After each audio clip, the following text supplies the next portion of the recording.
Mecca Medina সহ অন্যান্য আরব দেশগুলো ডক্টর জাকির নায়েকের গুণগান গাচ্ছে এবং বিভিন্ন ধরনের পুরস্কার দিয়েছেন, কিন্তু আমাদের দেশের কিছু হুজুররা বলেন ডক্টর জাকির নায়েক টাই পরে তাকে ইহুদিদের দালাল বলছে। এটা কি ঠিক?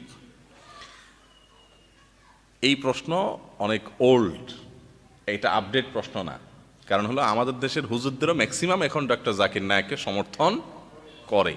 প্রথম একটু অনেক আলেমোলামারা একটু শক্ত করে বলছেন, কিন্তু সম্প্রতি আমাদের দেশে আলেমোলামারাও ডক্টর জাকির নায়েকের প্রশংসা করছেন, কারণ তিনি অমুসলিমদের মধ্যে ইসলামের সৌন্দর্যগুলোকে চমৎকারভাবে তুলে ধরছেন। বাকি তিনি মানুষ, তিনি কোনো ফেরেশতা না। আমাদের যেরকম ভুল হইতে পারে তারও এরকম ভুল হইতে পারে।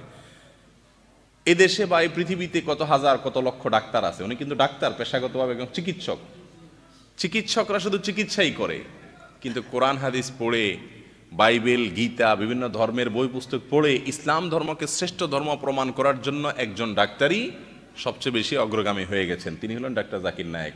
একটা ভালো কাজে আগায় গেছে, তাকে বাহবা দেওয়া উচিত নাকি আরো পিছায় টেনে দেওয়া উচিত?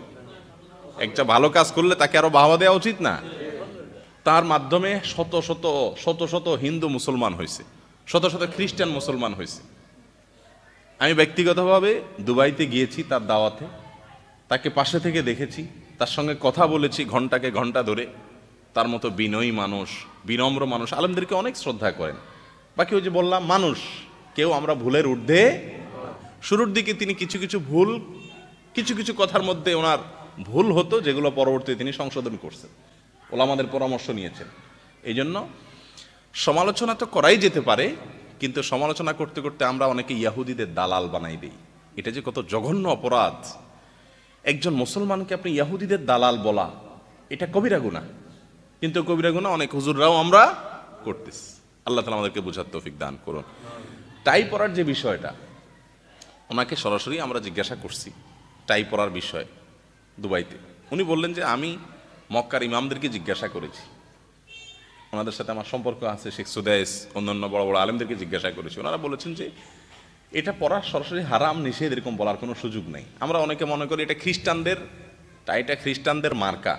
জাকির নায়েক সাহেব বললেন যে এখনো পর্যন্ত আমি এটা নিয়ে প্রচুর পড়াশোনা করছি, খ্রিস্টানদের ধর্মের কোনো নিদর্শন বহন করে টাই এরকম কিছু আমি এখনো পর্যন্ত পাই নাই।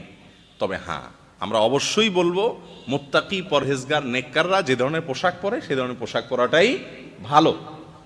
কিন্তু তাই বলে টাই পড়ছে দেখে উনি ইহুদিদের দালাল হয়ে গেছে, এটা বলার কোনো সুযোগ নাই। যে ইহুদিদের দালালি করবে মুসলমান হইয়া, সে তো আরো বেশি বেশি ইসলামী লেবাস পড়বে, কারণ ও তো দালাল, ও তো ভান ধরবে, ঠিক না? ঠিক। অতএব একজন মুসলমানকে ইহুদিদের দালাল বলা এটা জঘন্য অপরাধ। আমাদের কিছু হলে, আপনার সাথে আমার একটা মনের অমিল হলো, আমার সাথে আপনার কোনো বিষয় মতের অমিল হলো, আমার কোনো মাসালা আপনার ভালো লাগলো না, আপনি চট করে বলে দিলেন এই লোক অমুকের দালাল। এগুলা জঘন্য অপরাধ। এটা গালি দেওয়া, কুধারণা করা, কোনো মুসলমান সম্পর্কে কুধারণা করা জায়েজ আছে? জায়েজ নাই। আল্লাহ আমাদেরকে বোঝার তৌফিক দান করুন।